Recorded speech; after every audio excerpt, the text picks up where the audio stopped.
მოგესალმებით კлау მეგობრებო, ეს იმ ხალხისთვის, ვისაც არ აქვს იმის შესაძლებლობა, რომ დაგუგლოს, ვისაც არ აქვს შესაძლებლობა, რომ ChatGPT-ს მაინც კითხოს, ან ვინმე მღვდელს კითხოს, თუ რას ნიშნავს შვიტოტა მენორა, აი იმათთვის ვწერ მეგობრებო ახლა ამ ვიდეოს. აი ეს ადამიანი ავთო კუტიბაშვილი, შვიტოტა გაგვიმარტეთ რა არის. ასევე აქ მაღლა მეკითხებიან ძალიან ბევრი, რომ შვიტოტა მენორა რა არისო. ნახეთ.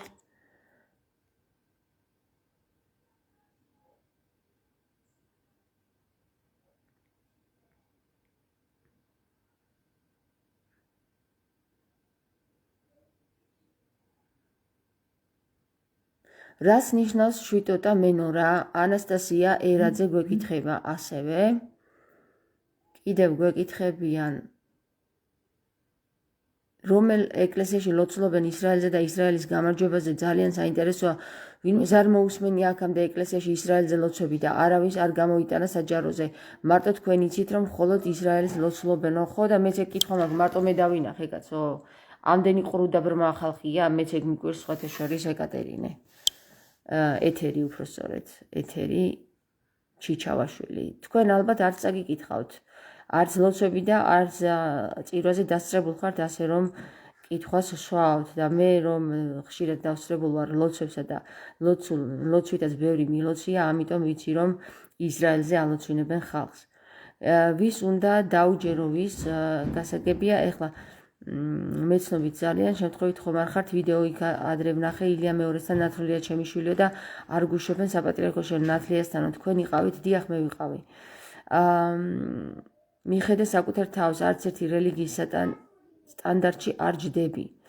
დიახ, დარეჯან, არც ერთი რელიგიის სტანდარტში არ ჯდები, რადგან მე არ ვარ მონა და არ ვარ თქვენაირად დაპროგრამებული ადამიანი და არც დამონებული, რადგან ნათელ გონებაში ვარ და განსჯი ისე როგორც ქრისტე განსჯიდა. ასე რომ მეგობრებო, თქვენ თუ გინდათ იყოთ მაგ ჩარჩოებში, სადაც ქრისტეს სიტყვებიც კი ვერ გაიგოთ, რას ამბობს, იყავით, არაფერი მედარდება. სტანდარტებში თქვენ ჩაჯექით მე ბოდიში, არც ერთ სტანდარტში ქრისტე არ ჯდებოდა. იეღოვათი მიმართავდა იესო მამა ღმერთს, ეგრაშუაშია იეღოველები, როგორ ვიცი, მხოლოდ ძალიან გთხოვ მარინა, ამ იეღოველების უაზრო გამოთქმები თქვენს თავში დაიტოვეთ. არავინ არ მიმართავდა იეღოვათი იესო მამა ღმერთს არ მიმართავდა ასე და ძალიან გთხოვთ ნუ ატყუებთ ხალხს. იეღოვას მოწმეები ნამდვილი ქრისტიანები არიან, ღმერთი თვითონ ყველას იეღოვას მოწმეები ქრისტეს წინაშე შემცდრები არიან, თქო პასუხობა ასე დალის. ძალიან ბევრი იეღოველია მეგობრებო საქართველოში და მე მინდა გითხრათ რომ იეღოვა არის მცდარი და ცრუ ღმერთი, რომელსაც ქრისტე ასე ამხელს. თქვენი მამა არის ცრუ და მრუშიო. აი ეს არის იეღოვა ქრისტეს თვალში, ცრუ და მრუში. და თქვენ თუ გინდათ რომ იესოს შეატენოთ იეღოვა ძალიან დიდი ბოდიში, მაგრამ მე ვერ დაგეთანხმებით, თქვენ ესე გჯეროდეთ თუ გინდათ. ერთი სიტყვით, აქ კიდე ერთმა მკითხა რა არის შვიტოტა მენორაო და ძალიან ადვილია მეგობრებო, შვიტოტა მენორა რომ დავგუგლოთ, აი ნახეთ, აი გუგლი ხო გაქვთ? თუ თქვენ არა გაქვთ, ნახეთ, შვიტოტა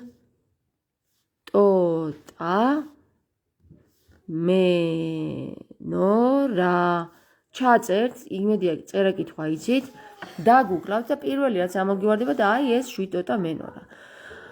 აჰა, თუ გინდათ განვიხილოთ აგერ აქ მენორას რა თვისებები აქვს. მენორა ოქროს შვიდტოტიანი განათებული შვიდსანთელა, რომელიც ბიბლიის თანახმად მდებარეობდა სკინიაში, მერე გადმოიტანეს იერუსალიმში, იერუსალიმის მეორე ტაძრის დანგრევამდე მეგობრებო. მერე რას შვება? მენორა იუდაიზმის ერთ-ერთი უძველესი ატრიბუტია. ის გამოსახულია ისრაელის სახელმწიფო გერბებზე. აი ეს არის შვიტოტა მენორა მეგობრებო და ამ შვიტოტა მენორით თქვენ წირვებს ესწრებით. ასევე შვიტოტა მენორები გამოსახულია საპატრიარქოს ჭიშკარზე, ასევე შვიტოტა მენორები გამოსახულია ძალიან ბევრ ღობის ღობეებზე და ამას თუ თქვენ ვერ ხედავდით აქამდე, მე არ მიკვირს რომ თქვენ ძალიან დიდ ჭუში ზიხართ. მაგრამ იმედი ახლა გაიგებთ რა არის შვიტოტა მენორა. აი მეგობრებო, ეს არის შვიტოტა მენორა. ძალიან ადვილია რა, უბრალოდ წერა კითხვა უნდა იცოდე, ჩაწერო Google-ში შვიდტოტა მენორა და შვიდტოტა მენორაზე აი ამ ინფორმაციას მოგაწოდებთ. შეგვიძლია სხვა ინფორმაციაც წავიკითხო თუ რა საკრალური სიმბოლოები ქრისტიანობაში, რა არის მენორა, ებრაული მენორა, ლამპარი, მნათობი, ოქროს 7 ლამპარი, 7 სასანთლე, ქრისტიანობაში 7 კანდელი. აი მეგობრებო, ქრისტიანობაში 7 კანდელია, რომელიც ასე გასწრულ კი არ დგას ერთმანეთთან, ხო? ის დგას სიმრგვალეზე. ესე გასწორებულად არ დგას ის 7 სანთელი. გინდათ 7 კანდელის შევწეროთ როგორ გამოიყურება? აი ქართული წესით რო აღებლინოს საქართველოში კი წირვა, აი ასე. შანდალი კანდელი. მოდი ვნახოთ, აბა. აჰა, ხედავთ მეგობრებო, აი აქ ნახეთ 1 2 3 4 5 6 და 7, აი ეს არის სივრცეზე გაშლილი კანდელები, გესმის? სასანთლეები არ უნდა იდგეს ერთ სივრცეზე, გასწორებული. ის უნდა იყოს გადანაწილებული სიმრგვალეზე. რამე თუ სიმრგვალე არის მეგობრებო სული წმინდის აღნიშნული სივრცე, სიმრგვალე და არა სისწორე. ერთხაზოვანი აზროვნებით ჩვენმა მტერმა იაზროვნოს, მაგრამ იმათაც ნუ იაზროვნოთ, კაცო, რას ვწყევლით. ერთხაზოვანი აზროვნებით ნუ იაზროვნოს სიმრგვალეზე, სივრცეში, განზე, განწმენდილზე უნდა ვიაზროვნოთ ჩვენ, გესმით? განი წმენდილზე. განი თუ არ ვწმინდეთ, მარტო სისწორეს ვერ გავწმინდავთ. განწმენდაში თვითონ სიტყვაში დევს, რომ განი წმინდეო, განი კი არის სივრცე და არა ჰორიზონტი. სივრცე აი სიმრგვალეში არის განი. განზე გადგომა ნიშნავს, რომ სივრცეში გახვედი. და თუ განწმენდა გინდა, მაშინ სიმრგვალეში უნდა მოიყვანო ეს სინათლეები და არა სისწორეში. ასე არის მეგობრებო, ვინც ბევრ ინფორმაციას ფლობს, ის მან ბევრი რამე იცის, მაგრამ ვინც ვერ ფლობს, აი იცი რას მიწოდებს? ერთ რელიგიაში შენ არ ჯდები, ვინ ახარ, საწოდაო და ესეთ რაღაცეებს. ძალიან სიბნელია რა. აი ვნახოთ ქართულად რას ნიშნავს 7 შანდალი, 7 შანდალი. შანდალი.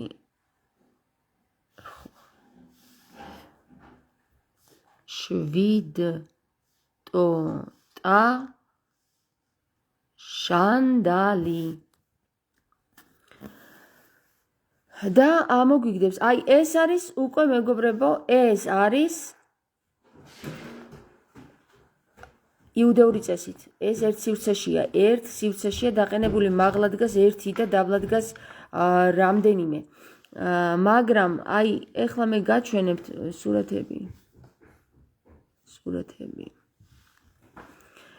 ქართული შანდალი არის სიმრგვალეში მოყვანილი შანდალი. აი ესეც ქართული არის მეგობრებო, რომელიც ერთ სივრცეზე კი არ არის, სიმრგვალეზე არის განლაგებული. ესეც. ოღონდ აქ არის 5. იცით რატომ არის მეგობრებო 5? აი ძალიან ადვილია ამის, აი დედიკო, ძალიან დიდ ბოდის მოგიხდი და მადლობას გეტყვი, ჩემი ის მომაწოდე რვეული რო არის, რო ვწერ ხოლმე რაღაცეებს ის რა. აი ბაყაყი რო ახატია ზედ და ქართული ანბანი რო აქვს ზედ დაეკრობილი. ბაყაყი რო არის. ეს არის მეგობრებო 5. 1 შუაში და 4 განზე და ეხლა მე გაჩვენებ რისი მიხედვით არის ეს გაკეთებული და რატომ არ უნდა იყოს 7 და რატომ უნდა იყოს 5. ეხლავე გაჩვენებთ მეგობრებო, ქართულ ანბანში ხო ამბობს ქრისტე რომ ანი და ჰოევარი, ხო? აგერ არის ჩემი ქართული ანბანი მეგობრებო, აგერ არის ქართული ანბანი, ეს არის 40 ასობგერის ქართული ანბანი, აგერ მე-40 ასობგერ არის ლი. ანი და ჰოევარო ხო ამბობს ქრისტე? ანი და ჰოევარო ამბობს ქრისტე და დანარჩენი ური, ფონი და ლი არის 3 დაფარული ასობგერა. ეხლა წავიდეთ და განახებთ რატომ უნდა იდგეს შანდალი კი არა და აი ეს ჩვენი სალოცავი 5-ზე და არა 7-ზე. თქვენ ხედავთ აი აქ 5 შანდლიან საფეხურს ერთ ფეხზე დგას და ზემოდან რომ დავხედოთ, აი ეს არის ზუსტად ის 5, 1, 2, 3, 4 და შიგნის შუაში 1/5. რა არის ახლა ეს მეგობრებო? ეს არის აი ამ ანბანში მეგობრებო, პირდაპირ გეტყვით რა.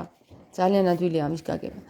ეს ანბანი, რომელსაც ამბობს ქრისტე, რომ ანი და ჰოევა, რომ არის ამ სივრცეში მოთავსებული. ეს სივრცე შეიქმნა ამ ანბანის მიხედვით.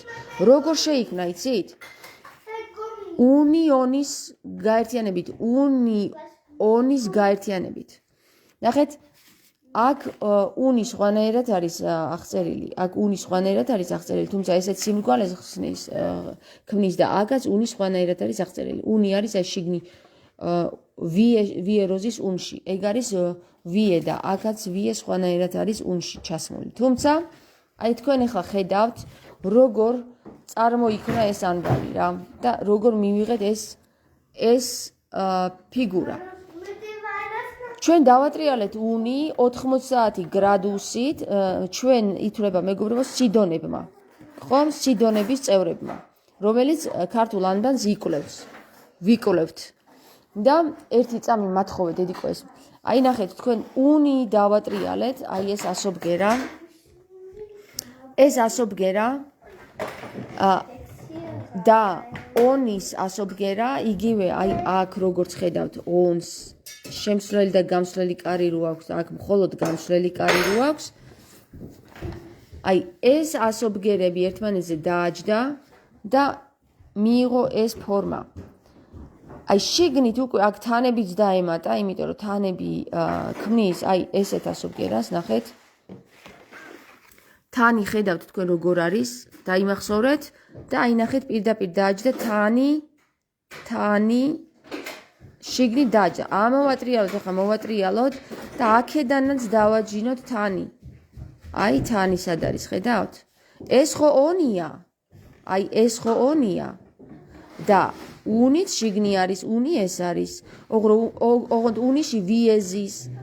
ოღონდ აი ახლა ეს დატრიალებული არის 90 გრადუსით, მეგობრებო და ყველა მხრიდან უნი ჩავსვით, უნიში ვიე ჩავსვით, ასევე თანები ჩავსვით და ეს რომ გავავრცეთ მეგობრებო და ყველა ასობგერა რომ მოვათავსეთ აი ამაში, ნახეთ, აი მაგალითად ბანი, სად ზის ბანი? ბანი ზის აი აქ. აქ ჩაჯდა ბანი. ეხლა მოდით ავიდეთ განი. განი ჩაჯდა აი აქ, ნახეთ. ესე და ესე. განი ჩაჯდა აქ. დონისაც ჩაჯდა, დონი ჩაჯდა აი ამაში მეგობრებო. დონი. აი ეს არის დონი. მოდი ენი ვნახოთ სად ჩაჯდა. ენი ჩაჯდა აი ასე მეგობრებო. ენი. აი ეს არის ენი. მე ვნახოთ სად ჩაჯდა ვიე. ვიე ჩაჯდა აქ მეგობრებო, აი ვიე. ეხლა ვნახოთ სად ჩაჯდა ზენი, უბრალოდ ვიე აქ ჩაჯდა, აი ნახეთ ვიე. ზენი სად ჩაჯდა მეგობრებო, ზენი ჩაჯდა აი აქ, აი ზენი. ჰემერვე ჩაჯდა აი აქ მეგობრებო, ნახეთ ესე და ესე. თანი სად ჩაჯდა მეგობრებო, ნახეთ თანი სად ჩაჯდა, თანი ამაში იჯდა პირველადვე. აი ეს არის თანი.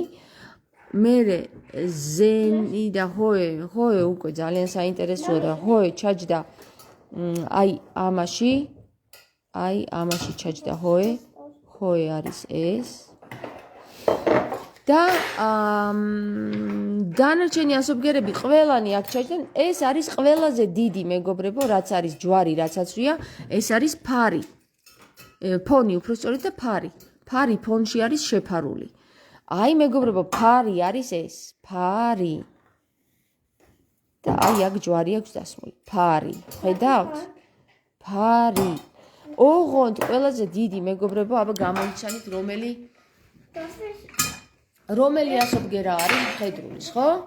ხედრულის მეგობრებო, ყველაზე დიდი არის ბანი. ნახეთ, ბანი არის ესე და ერთი დიდი სიმრგვალე. აი ეს მეგობრებო, ჩვენ წინაპრებმა ძალიან კარგად იცოდნენ მელქისედეკის წესით, როგორ უნდა ელოცათ ამ ანბანზე და აი აგერ განათავსეს ეს 4 სინათლე 4 სინათლე სიმრგვალეზე და 1 შუაში მეგობრებო და თქვენ თუ გსურთ რომ სხვანაირად ილოცოთ იუდეური წესით მაშინ თქვენ ქართველი არ ხართ არც ქართული ანბანი გაქვთ გახსნილი არც ანი და ჰოე გაქვთ შეგნებული და საერთოდ ქართულ ასობგერებზე მოაზროვნე ადამიანს სიტყვაში დაკარგულებს უწოდებთ. ასეთ ადამიანებს სვავენ საგიჟეთში და აკარგვინებენ უნარს, რომ ქართული ასობგერებით ისწავლოს და იმეტყველოს. მაგრამ მე გეუბნებით თქვენ, რომ თუ ქართველი ხარ, გაიგებ, რასაც ვაპარაკობ, თუ არა ხარ ქართველი, სისხლით ვერ გაიგებ და შენ რა თქმა უნდა მე მიწოდებ. ან შტერს, ან სულელს, ან სექტანტს, ან სხვა რაღაცა რელიგიის წარმომადგენელს, ან შეპყრობილს, ან რაღაც. ან გესმის და აი ახლა მე გეუბნებით თქვენ რომ უამრავი ქართველია რომელიც ქართული ანბანით მეტყველებს ეს არის ლაზარეს ენა იგივე ლასის არე და მე შემიძლია სულ თავისუფლად გითხრა შენ თუ ეს არ გაგხსნია ჯერ მაშინ მოითმინე სანამ გაგეხსნება ივარჯიში ამ საკითხზე მოისმინე ჩემი ვიდეოები იქნება რამე გაგეხსნას და თუ მაინც ვერ მიხვდები რას ვლაპარაკობ, მე შეგიძლია მიწოდო სულელი, გიჟი, დებილი, ან შეპყრობილი, ან რაღაცა სხვა. მაგრამ შენ თუ ჩემს ვიდეოებს მოისმენ გულისყურით და არა ისე ზერელეთ და კრიტიკული თვალით, რომ ეს გოგორი ებსლა ბოდავს, არამედ რას ვლაპარაკობ, მართლა მოინდომე და გაიგე და შენ მიხვდები რომ ძალიან დიდ ჭეშმარიტებას ვლაპარაკობ და მე კი არ ვლაპარაკობ, სული წმინდა ლაპარაკობს. უბრალოდ შენ ხედავთ ამ საკითხში რომელიც დაგვიბარა იესო ქრისტემ ანი და ჰოეში ვარო ანი და ჰოეში ჩვენ ხედავთ სული წმინდას ქრისტესაც და ჩვენ თავსაც თუ შენ არ გინდა ამის გააზრება ღმერთმა მოგიაროს ამინ ამენით იესო ქრისტე ახლა დაგებშიობებით კარგად იყავით მეგობრებო